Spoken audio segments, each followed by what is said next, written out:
Recognizing the member for West Vancouver, Capilano. Thank you, Mr. Speaker, and thank you to the member for speaking about such an important issue, the power of hope to help people cope and to heal in these troubling times. April is actually designated as the month of hope to convey the importance of hope to people across the world.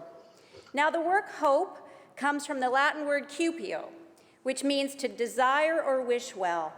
But about 200 years ago, language shifted, and it shifted that meaning, and it wanted to make sure that hope actually meant something that was attainable.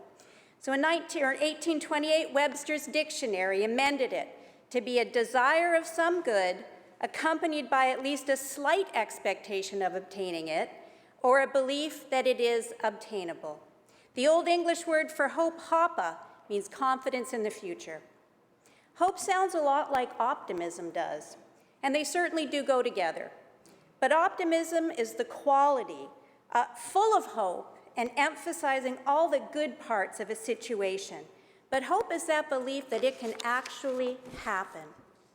And yet, we often have a difficult time in understanding what hope is. We know it's an emotion. We know that it's something that we individually determine. It's personal to each person. It's a way of thinking, our way of feeling, and our way of acting. So what does hope mean to us today? Crises like these pandemics can lead to mental health problems such as post-traumatic stress syndrome, depression, anxiety, family breakdowns, and more.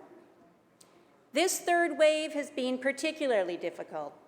In the last few kilometers of a marathon, you're just so tired and you don't know if you can make it. It discourages us, and many marathon runners will tell you that they get to a point where they don't think they're going to make it and they start to lose hope. And in this pandemic, which feels like a marathon and it has dragged on so very long, our hope often fades.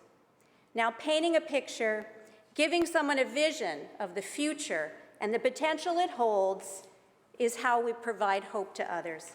It's the one thing that lifts human spirit and keeps us going in spite of our difficulties. And at times like these, it's a leader's hopeful outlook that enables people to see beyond today's challenges to tomorrow's answers and their ability to show people what that looks like. There's been a lot of study on how hope impacts us. We know it is essential for improved coping. Improved well-being is essential and associated to hope. Depression and negative life's aspects are less intense for those who are more hopeful. A protective factor against suicide and negative thinking is associated to hope, and a hopeful person is much less likely to engage in unhealthy behaviors. So how do we leverage this power of hope? The month of April is chosen as the month of hope because it's the perfect time to celebrate. Spring is the season of rebirth and new beginnings. As a result, through the ages, nature has been linked to hope. For many, gardening and farming is a sign of hope. You sow the seeds and you wait. You hope that your plants will grow, you hope that your flowers will bloom, and you envision and imagine what that garden will eventually look like. You're hoping because you can see the future in a positive way rather than the empty soil that's in front of you.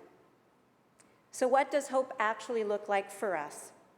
It looks like dinner with your family and friends. It looks like taking that special trip you've been planning. It looks like that new job or going back to that place you work with your coworkers in person. It looks like seeing your grandmother or your grandbaby for the first time. It looks like freedom, and you can help others feel that hope. But we still need to get there, and we will. We were hopeful for vaccines, and they came. We're hopeful to get people vaccinated, and that will happen.